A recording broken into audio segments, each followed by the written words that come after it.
रस्ते अपघात नियंत्रणात हाडपा खातीर फाटल्या सप्तकात हरमला मोहीम चालू आशिल्ली। येरादारीचे नेम मोडून पळ काडिल्ल्या रशियन पर्यटकां मेरेन पावपाक निमाणे पुलिशेक यश आयले। मंगळारा पेडणे पुलिसांनी ताका सोदून ताब्यांत घेवन माफी मागपाक लायली। येरादारीच्या नेमांचें उल्लंघन केल्ल्यान पुलिशेन ताका 20,000चो दंड घालो। हेल्मेट आनी पयशे नाशिल्ल्या कारणान हांवें पुलिसांक भियोन पळ काडलो। केन्नाच येरादारीचे नेम मोडूंक नाकात। पुलिसांनी घाल्ल्या येरादारीच्या नेमांचे पालन करचें असो संदेश रशियन पर्यटकांनी दिला।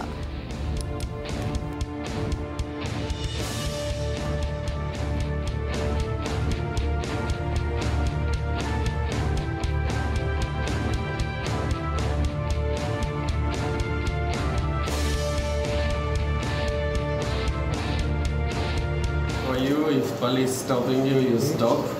Don't run away like me. I made a mistake. I was scared and I didn't have any money with me and helmet, so I just ran away. Don't do this. It's very bad. Please follow the law and listen to the police. They know better than you.